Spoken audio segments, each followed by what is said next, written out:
what if the reason you are completely, just totally burned out right now has absolutely nothing to do with how hard you're actually working? Right. Like, what if it has nothing to do with a lack of passion or a lack of vision or even a lack of care for what you do?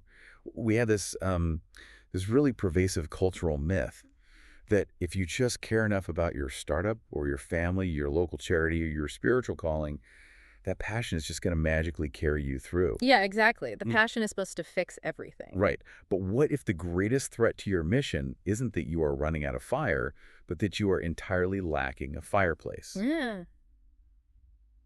Welcome to the Deep Dive. Yeah. Today we are pulling apart a pretty profound premise that challenges, well, basically almost everything we are taught about leadership, creativity, and spiritual call. He really does flip the whole thing on its head. It does.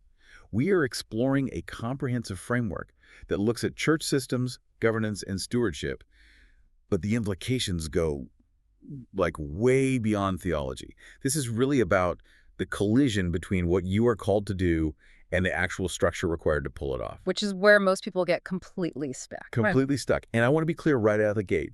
Whether you are managing a massive tech team, trying to organize a chaotic household, or just attempting to keep your own personal ambitions from crushing you, the underlying argument we are looking at today is that passion without structure is not a virtue. No, it's really not. It is a guaranteed recipe for collapse. Yeah, it is a recipe for collapse because passion is, well, it's an accelerant, right? It's not a container.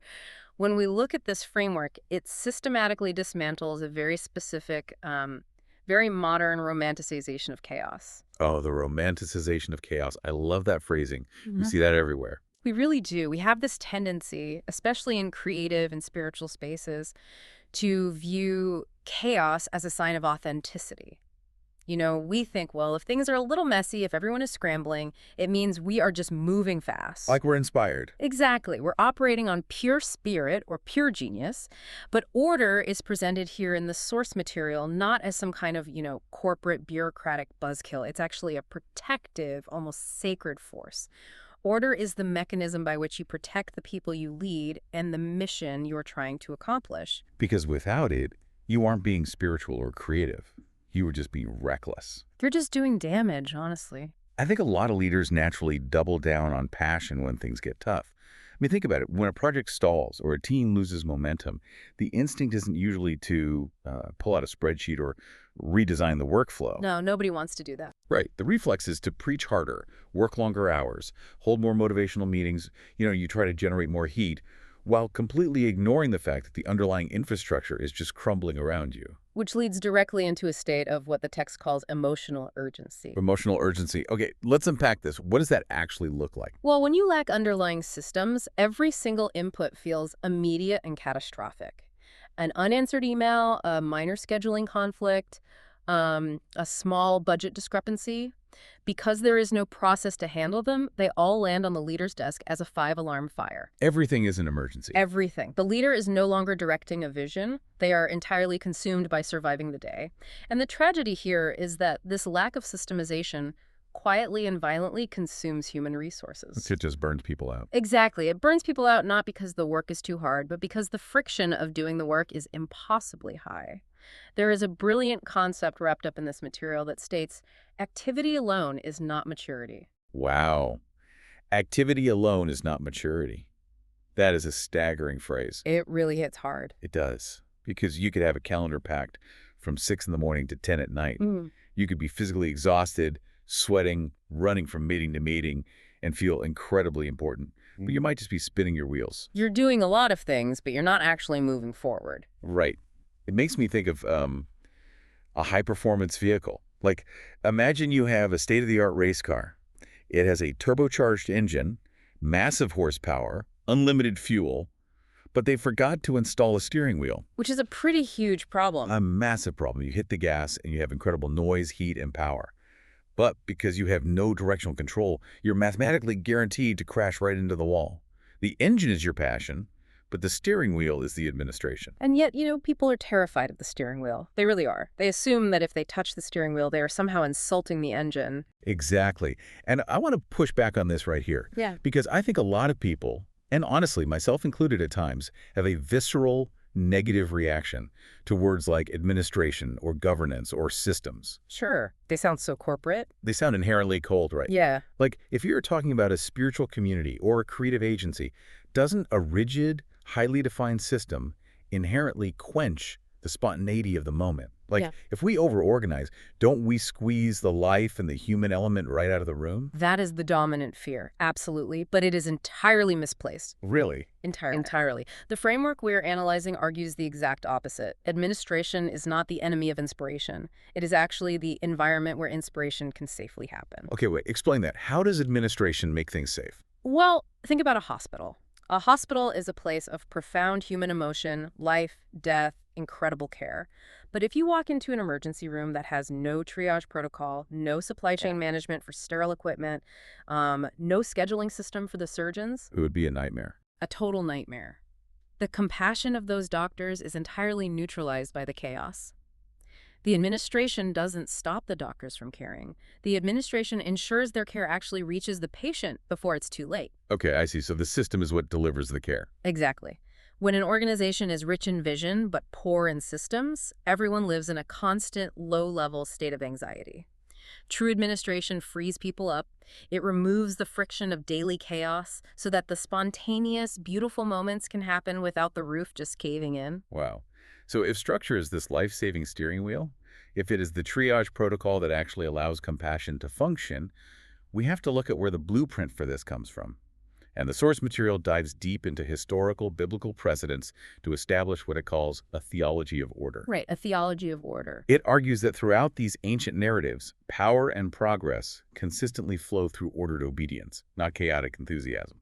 And what's fascinating here is that the examples used to build this case are incredibly practical. They're grounded in logistical nightmares rather than abstract philosophy. Logistical nightmares are the worst kind. They really are. The first major case study is the story of Moses and his father-in-law, Jethro, which is found in the book of Exodus. And the second is a massive crisis of resource distribution handled by the apostles in the book of Acts. Okay, let's really paint the picture of this Moses situation. Because when people hear Exodus, they often just picture, a guy with a staff standing on a mountain looking majestic. Yeah, Charlton Heston. Exactly. Yeah. But logistically, Moses is leading an estimated 1 million+ people. They have just left Egypt. They're in a harsh, unforgiving desert environment, and they are essentially a massive moving city with absolutely zero existing infrastructure. Zero. Nothing. And Moses, the singular visionary leader who brought them out, is sitting there from morning until night, acting as the sole Supreme Court justice, mayor, and conflict mediator for every single petty dispute among 1 million stressed-out people. Which is just mathematically impossible. Right. The line to speak to him must have stretched over the horizon. The heat, the frustration, the sheer impossibility of it all. This is the ultimate catastrophic example of founder syndrome. Founder syndrome is the perfect diagnosis. It's that psychological trap where the person who birthed the vision believes they're literally the only one capable of maintaining it. I have to do everything because I started it. Exactly. Moses had undeniable calling and authority, but his organizational architecture was a complete disaster. He was the ultimate bottleneck. And then Jethro, his father-in-law, visits the camp, observes this absolute circus, and pulls Moses aside. And what does it say? Well, what is profound is what Jethro does not say. He doesn't say, Moses, you need to pray harder for stamina. Right, he doesn't spiritualize it. He doesn't say, you need more faith. He looks at this exhausted leader and basically says, what you're doing is not good. You and these people who come to you will only wear yourselves out. The work is too heavy for you. You cannot handle it alone. He essentially gives him a corporate intervention. He tells him to build an organizational chart. Precisely. Jethro instructs Moses to appoint capable, trustworthy individuals and make them leaders of thousands, hundreds, fifties, and tens. He creates a tiered judicial system. He decentralizes the authority. He does. Simple cases go to the lower magistrates, and only the most difficult, unprecedented cases make it all the way up to Moses. The overarching lesson here is that Moses did not dilute his spiritual authority by submitting to practical wisdom. He actually expanded it. Yes. By implementing a system, he didn't distance himself from the people. He actually ensured that the people's needs were met in a timely manner. He traded control for sustainability. That is a massive paradigm shift right there. Trading control for sustainability. And then, thousands of years later, we see a remarkably similar logistical crisis in the New Testament. in Acts chapter 6. We do. History repeats itself. It really does. Yeah. The early church in Jerusalem is experiencing explosive viral growth. Thousands of people are joining. But with massive growth comes massive logistical strain. Suddenly, a severe problem arises. The Greek-speaking widows are being entirely neglected in the daily distribution of food, while the local Hebrew-speaking widows are being taken care of. And we have to understand the cultural stakes of this moment. Right, this wasn't a small thing. No, this was not merely a catering oversight where someone just forgot a tray of sandwiches. You had Hellenistic Jews, those who had adopted Greek culture and language, and Hebraic Jews. There was deep-seated historical, ethnic, and cultural friction between these groups. So it looked really bad. It looked terrible. When the Greek widows were overlooked, it didn't look like a clerical error. It looked like systemic bias. It looked like the new movement was already corrupt and playing favorites. Wow. This logistical failure was threatening to cause a massive schism that could have destroyed the community right in its infancy. This is literally a geopolitical crisis disguised as a food shortage. That's a great way to put it. So how do the leaders, the apostles, handle it? Because they are the visionaries. They are the ones preaching and performing miracles. Do they form a prayer committee? Do they tell the widows to just focus on spiritual food? They do neither. And their response is the bedrock of this entire philosophy of order.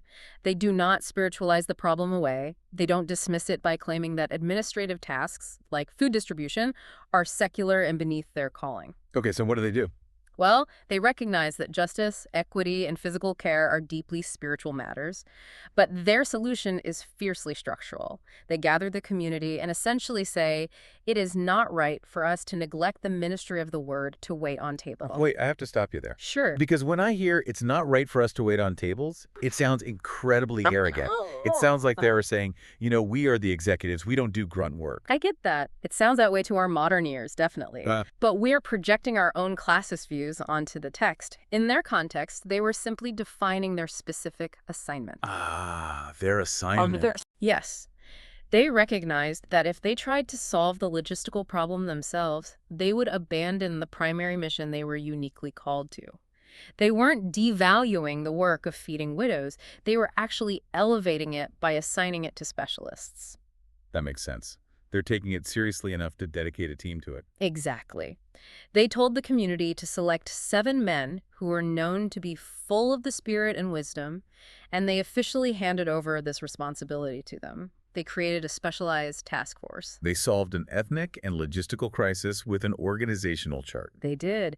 And the result, as recorded in the history, was that the community experienced peace, the complaints stopped, and the movement grew even faster. They recognized that poor systems create relational trauma. When the system failed, the widows suffered. When they fixed the system, they healed the community. Which is profound when you think about it. It is. It aligns perfectly with that famous directive from the Apostle Paul in 1 Corinthians. Let all things be done decently and in order. And I really appreciate how we are framing this today. That directive isn't a demand for sterile bureaucratic formalism. No, not at all. It isn't an excuse to drown people in red tape. It is a demand for God-honoring coherence. Coherence. Everything functioning in its proper place, intelligently connected to everything else. And to truly understand this coherence, we have to move beyond mechanical metaphors like race cars and into biologicals. Biological ones. Yeah. The framework relies heavily on an anatomical metaphor, viewing a mission-driven organization not as a machine, but as a living body. Based heavily on Paul's writings, specifically 1 Corinthians 12, the organization is a living organism. A physical body survives and thrives entirely because each part knows its hyperspecific function. Right. It thrives because every part does not try to do everything. The stomach doesn't try to pump blood. The skeletal system doesn't try to digest food. A body is not made stronger by being homogeneous. Its resilience and its beauty lie entirely in its complex coordination. If every cell in your body suddenly decided it wanted to be a brain cell, you wouldn't become a super genius. You would die immediately. That is a terrifying image. But true, the organism requires differentiation to survive. Exactly. Let me bring back that hospital analogy. If you have an organization where everyone insists on being the visionary, where everyone wants to be the lead surgeon cutting open the patient dies. Very quickly. You need the anesthesiologist who just focuses on the monitors. You need the scrub nurse who just focuses on handing over the sterile instruments. But I can already hear the corporate counter-argument Yeah, here. cute. In modern business, if you hyper-specialize everyone, if everyone has a narrow, rigid role, doesn't that inherently lead to people feeling isolated? Don't you just end up building massive, disconnected silos where the marketing department has absolutely no idea what the engineering department is doing, and nobody cares about the whole? That is the inevitable outcome of hyper-specialization when it lacks a unifying nervous A system. nervous system. Yes. But the biological metaphor deployed here destroys the concept of the isolated silo. The goal of this specialization is not merely mechanical efficiency. The ultimate goal is interdependence. Interdependence. The eye cannot say to the hand, I don't need you. The head cannot say to the feet, I don't need you. If you cut off the hand, the eye might still be able to see, but the body can no longer interact with what it sees. Right. It's trapped. Exactly. To prevent these silos, we are warned against two highly destructive psychological errors that creep into organizations: elitism and invisibility. How does this framework define elitism and invisibility in a practical sense? Well, elitism is the disease of the highly visible. It is the attitude that says, because my role is public, or because my role generates the revenue, or because I am the one on the stage, my contribution is the only one that truly matters. Ah, I am the brain, so I am the most important. Exactly. It is the lead surgeon behaving as if the hospital sanitation staff are expendable. It creates a completely toxic hierarchy. Invisibility, on the other hand, is the disease of the uncelebrated. The disease of the uncelebrated. It's the internal narrative that says, because I work in the background, because I'm just balancing the spreadsheets or setting up the chairs or managing the database, my role doesn't actually matter. No one would even notice if I disappeared. And both of those mindsets are incredibly dangerous Yeah. because they both fracture the interdependence of the body. Like, if the elite push everyone away, they eventually collapse under their own weight. Yes. If the invisible check out and stop caring, the foundation just rots from underneath. Exactly. And to combat this, the framework introduces a profound concept: the hidden holiness of order. The hidden holiness of order. It radically elevates the uncelebrated tasks. The person carefully managing the financial ledger, the coordinator tirelessly building out the volunteer schedule late at night, the IT professional making sure the database is secure. These are not secular lesser tasks that are somehow inferior to the visionary speaking on the stage. I love that phrasing so much. It completely reframes the mundane. Because let's be honest, there is nothing inherently glamorous about a spreadsheet. Nope, none. But if that spreadsheet ensures that the charity's funds are legally compliant so the doors can stay open, that spreadsheet is a profoundly protective document. It is the connective tissue. These administrative roles are the ligaments. Tough, right? Without the person meticulously managing the schedule, the visionary leader on the stage is standing in an empty room talking to themselves. Right. The hidden roles sustain the mission. But as we established, a healthy body requires more than just connected parts. It requires a brain. It requires a central directing force that dictates what the body should do, and perhaps more importantly, what the body must actively refuse to do. Refuse to do. Which brings us to the protective filter of purpose and the battle against what is called the tyranny of the urgent. The tyranny of the urgent. I think this is where the vast majority of leaders, whether you're running a household or a Fortune 500 company, feel completely and utterly trapped. We are surrounded by an endless barrage of demands. The concept here contrasts being truly led by purpose with merely being busy with reactions. Being busy isn't the same as leading. Exactly. Reactive leadership assumes that if a fire is burning, it must be your job to put it out. It assumes that if your phone is ringing, you are obligated to answer it. You confuse the urgency of a situation with your actual assignment. Reactive leadership is a state of constant hostage-taking. You are held hostage by whoever is yelling the loudest. And what makes this so insidious is that reactive leaders often feel incredibly noble. Oh, they feel like martyrs. They do. They are sacrificing their sleep, their family time, and their health to solve everyone's problems, so they assume they are doing the right thing. But the reality is they completely lack the structural integrity of purpose. Here's where it gets really interesting. This is where the material introduces a thought that is simultaneously liberating and terrifying. Not every open door is a holy door. That is such a hard pill to swallow. It is. Just because an incredible opportunity presents itself, just because you have the funding, the talent, and the invitation to do something, does not mean it is yours to do. The framework uses the life of Jesus as the ultimate model for this, which honestly completely flipped my perspective. How so? Usually when we talk about Jesus in a leadership context, we focus on His infinite compassion, his willingness to touch the untouchable, his availability to the broken. But here, Jesus is framed as the ultimate, unapologetic boundary setter. So can you elaborate on how he models this filter of purpose? If we connect this to the bigger picture, when you look closely at the historical accounts, particularly in the Gospels of Luke and Mark, you see a leader who routinely disappointed people. Let that sink in. He disappointed people intentionally. There are specific narratives where Jesus enters a town, he begins healing the sick and teaching, and the response is overwhelming. The crowds are massive. People are flocking to him. The metrics of success are absolutely off the charts. Right. Any modern leader seeing that kind of viral momentum would establish a headquarters, build a larger venue, and capitalize on the market dominance. You don't walk away from a sold-out arena. You just don't. But that is exactly what he does. The text describes him waking up while it is still dark, leaving the crowds and going to a solitary place, when his own team, his disciples, frantically track him down and essentially say, "What are you doing? Everyone is looking for you. We have incredible momentum here." We were probably so confused. Completely confused. But his response is deeply disruptive. He says, "Let us go somewhere else to the nearby villages so I can preach there also. That is why I have come." That is why I've come. That is the defining filter. He knew his precise assignment. He didn't heal every single sick person in that region. He didn't stay just because they demanded it. He was deeply compassionate, but he was never captive to the crowd's expectations. Think of the emotional fortitude required to walk away from people who are literally begging you for help.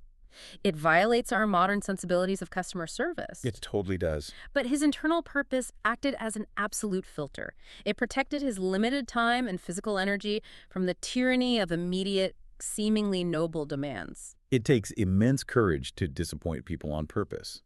The material contrasts being driven by popularity with being driven by purpose. Popularity, or the desire to please people, constantly asks the question, what do people want from me right now? And everyone wants something. Everyone. If you answer that question, you will be loved in the short term, but you will be completely fragmented. Purpose asks a much harder question. What does my mission, or what does God actually require of me? And those two questions rarely yield the same answer. Purpose gives you the structural permission to say no to genuinely good things without carrying the guilt, so that you can say yes to the essential things. Without carrying the guilt. That's the key. Right. Because when a leader lacks this filter of purpose, when they try to be everything to everyone, the consequences are not merely a cluttered calendar. The consequences manifest as deep structural decay.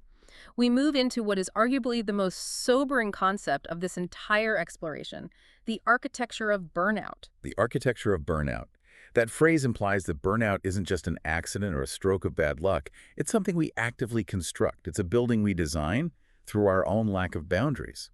The argument here is that without purpose acting as a bouncer at the door of your life, systems naturally drift. They don't stay neutral. They drift into overcomplication, misalignment, and eventually total systemic failure. It's the law of entropy applied to organizations. Without intentional, purposeful energy keeping things aligned, systems naturally devolve into chaos. We see this all the time. All the time. A team starts with a clear, simple mission. But because they don't say no to new ideas, they add a new initiative here, a side project there, a new department over here. Soon, the organization is a bloated, tangled mess of competing priorities. Everyone is exhausted, resources are spread razor thin, and the core mission is entirely neglected. I use the smartphone battery analogy for this. Yeah. We've all had that experience where you pull your phone out of your pocket and it is physically hot to the touch. The battery is at 12%, and you haven't even made a single phone call today. It's the worst. It's draining rapidly, not because of what you are actively doing, but because you have 50 different apps running simultaneously in the background. They are constantly refreshing, constantly pulling location data, constantly searching for a signal. They are cannibalizing the power source. That is a perfect analogy. That is the picture of a life or an organization without the filter of purpose. 50 unresolved conflicts, 50 vague initiatives, 50 poorly defined roles, all running in the background. Eventually, the battery just dies. Yep. But I want to ask you about a very specific distinction made in the material, because I think it is a lifeline for anyone listening to this right now who feels exhausted. How do we practically tell the difference between the holy, necessary burden of hard work, because, doing anything meaningful is going to be tiring, and the toxic, destructive burnout of bad systems? This distinction is crucial because it redefines our entire relationship with fatigue. The framework defines burnout as the specific exhaustion that comes from carrying weight that was never assigned to you. Weight that was never assigned. Exactly. Burnout is the consequence of ego, of people-pleasing, of refusing to delegate, and of trying to manage outcomes that are simply outside of your control. You are carrying everyone else's expectations, and it crushes your soul. Burden, on the other hand, is the weight of faithfully carrying out the specific assignment you have actually been given. So a burden can make you physically tired, but it doesn't hollow you out. Exactly.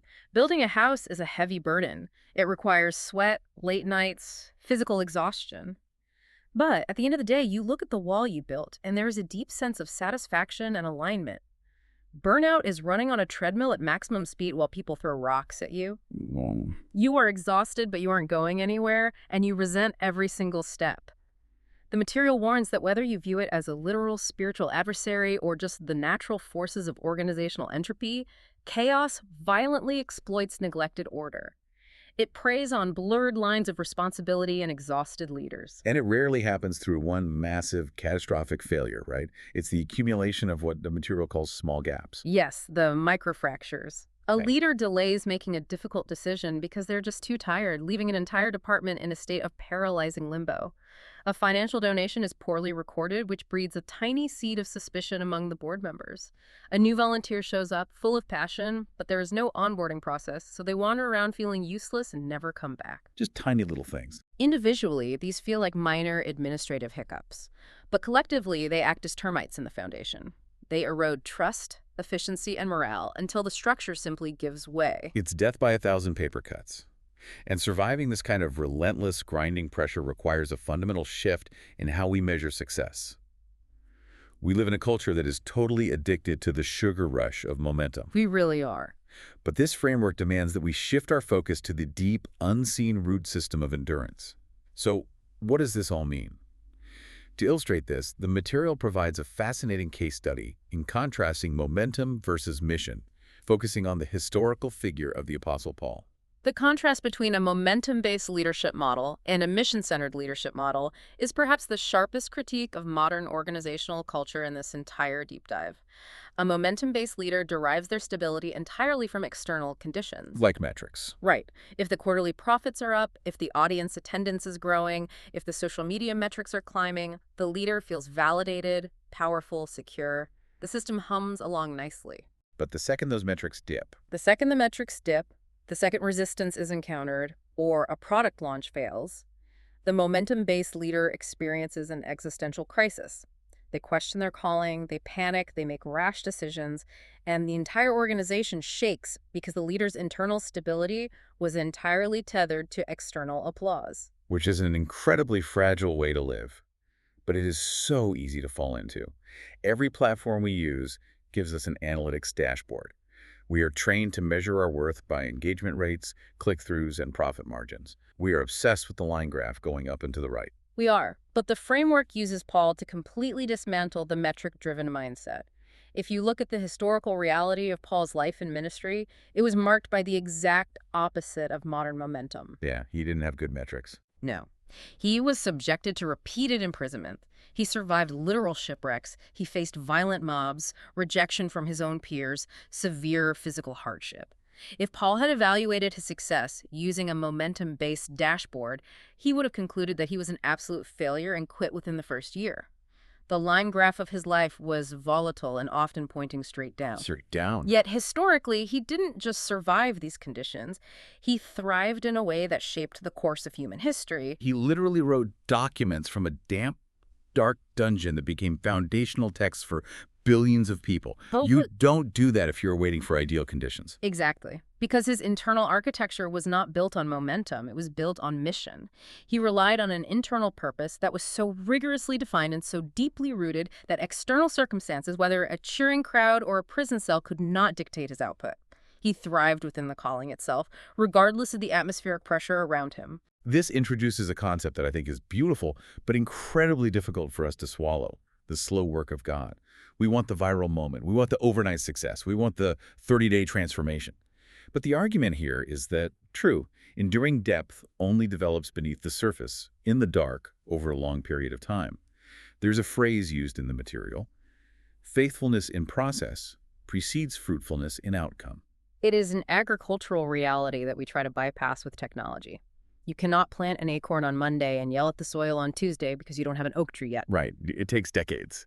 The most critical phase of that tree's life is happening underground, in the dark, where you cannot see a single metric of success. The roots are pushing through the dirt, establishing a foundation that will eventually be able to support the weight of the branches and withstand the force of a hurricane. Endurance requires the psychological maturity to trust the slow, unglamorous work of root development. But there is another crucial element to Paul's endurance.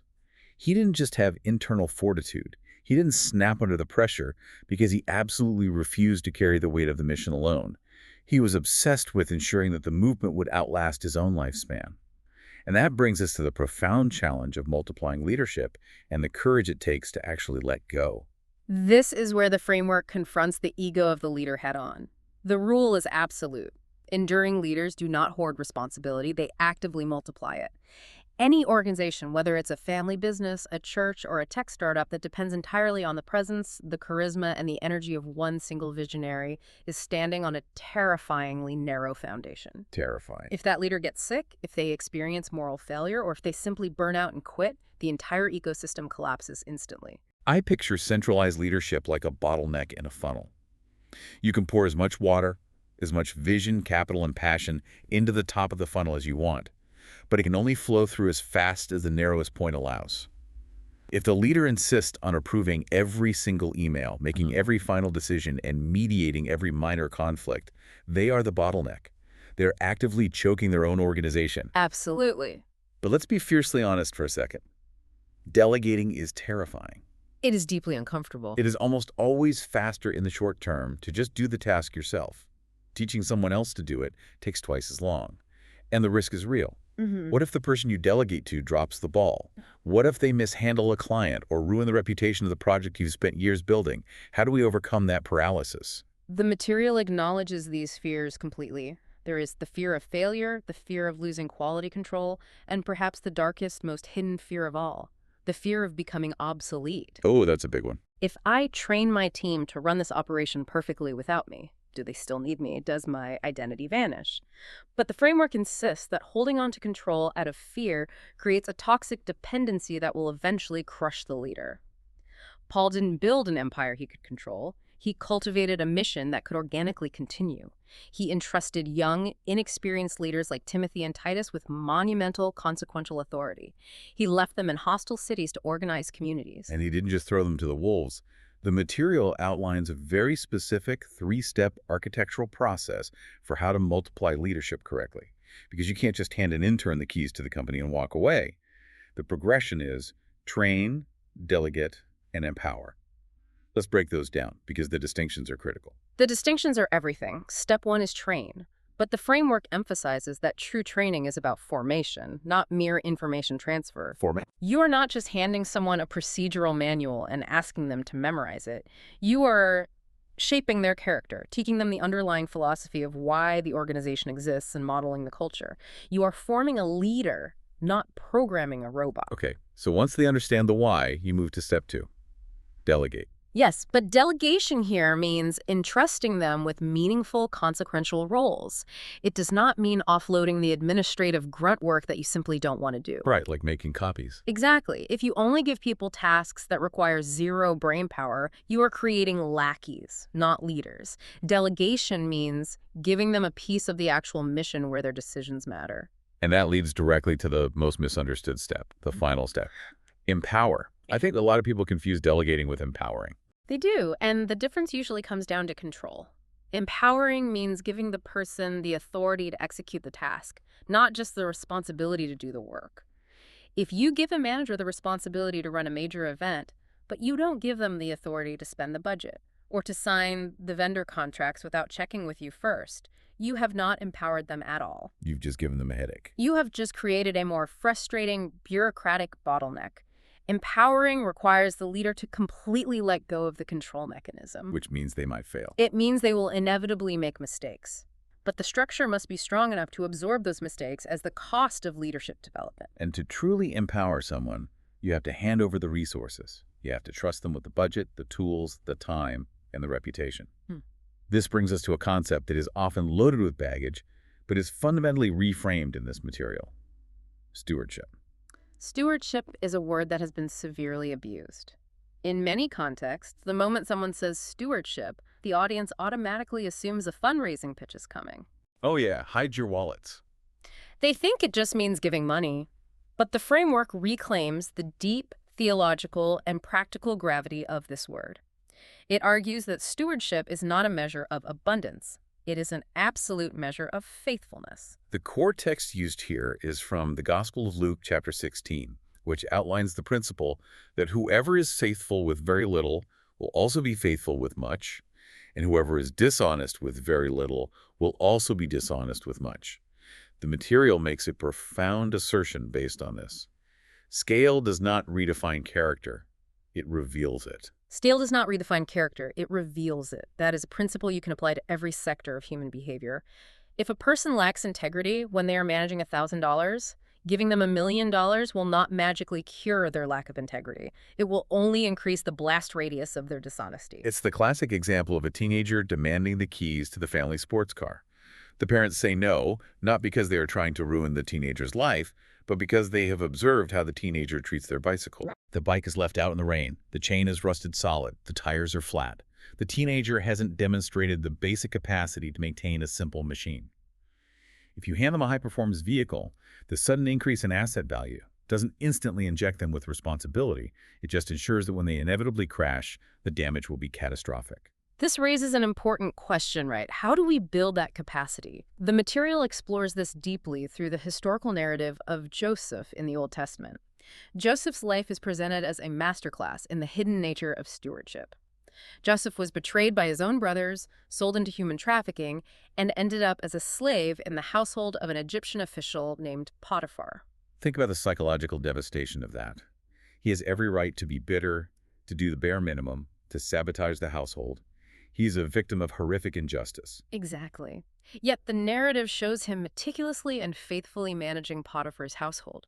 He stewards the small, unjust assignment. Then he is falsely accused of a crime and thrown into a literal dungeon, once again the ultimate excuse to give up. Anyone would give up there. But what does he do? He becomes the administrator of the prison. He manages the other prisoners. He was faithful in the dark, in the most hidden, humiliating places imaginable, long before God ever elevated him to become the prime minister of the Egyptian empire. The framework argues that it is the hidden places, the areas where there is no applause and no audience, that reveal our true capacity for stewardship. It is the daily liturgy of a faithful life.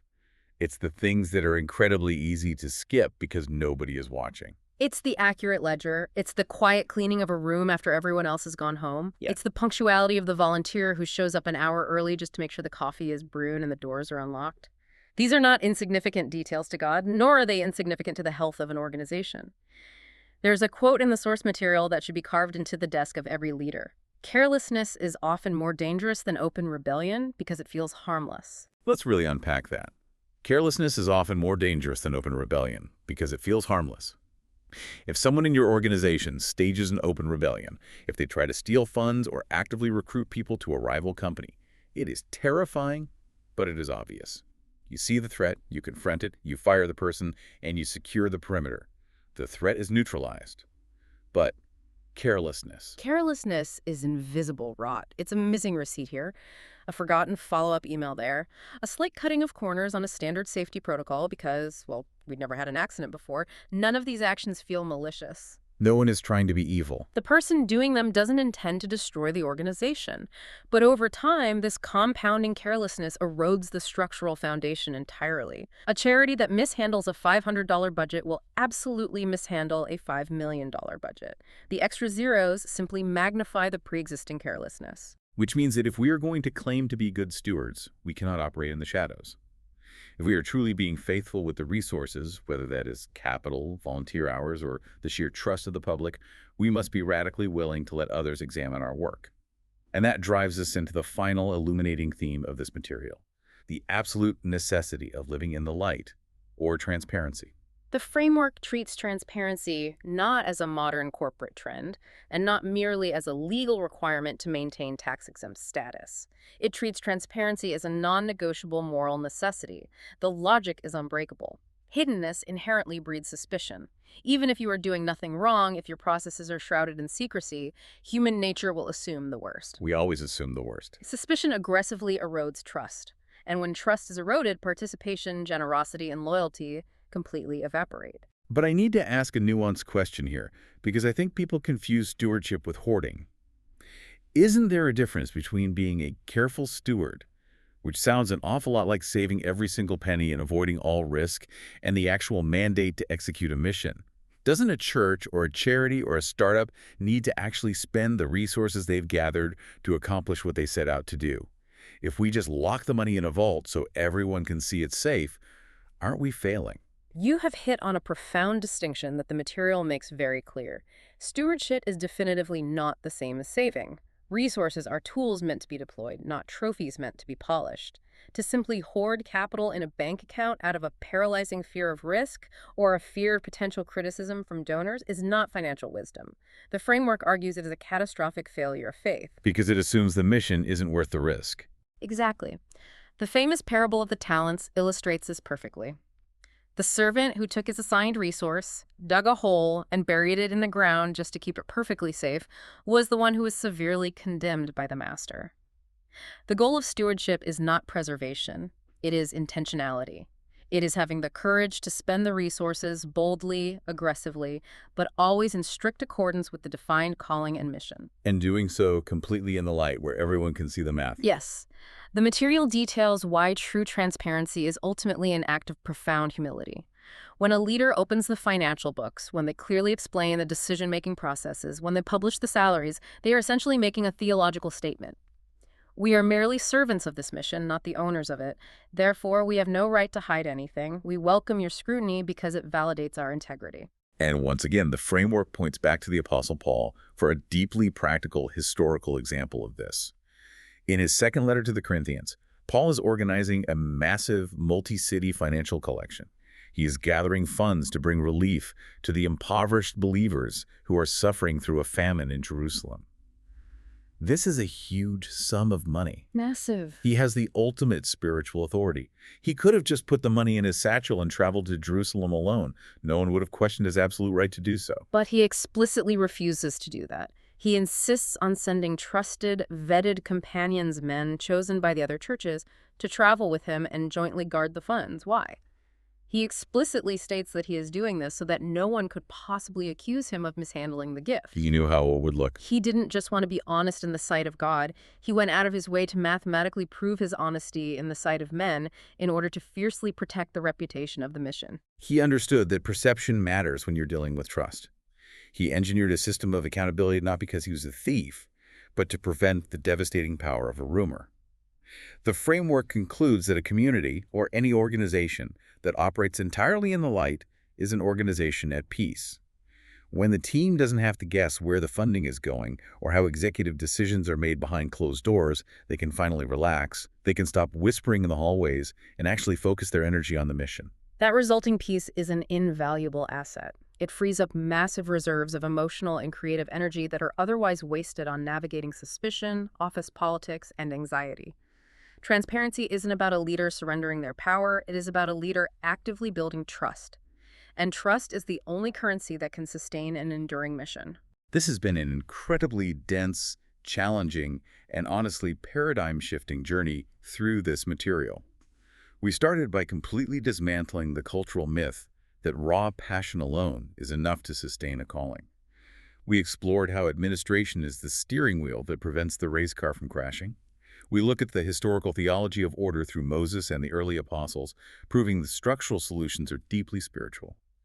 We unpack the anatomy of a healthy organization where true interdependence completely replaces the toxic isolation of silos. We examine the vital protective filter of purpose and how even Jesus used it to set boundaries against the relentless tyranny of the urgent. We studied the gritty endurance of Paul, who thrived on deep mission rather than fragile external momentum.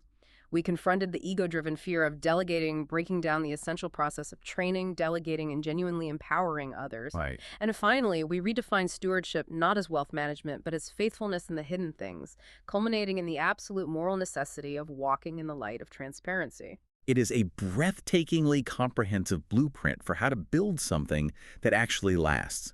And to you, the listener, as we wrap this up, I want to reiterate the stakes here. These are not abstract theories meant only for theologians. These mechanics of order, purpose, and structural integrity apply universally. They apply whether you are balancing a multi-million-dollar corporate budget, running a grassroots neighborhood charity, managing a complex team of engineers, or simply trying to steward your own limited time and energy without burning out. The architecture of a healthy system is exactly the same. It is the same because order, at its deepest, most fundamental level, is an expression of love.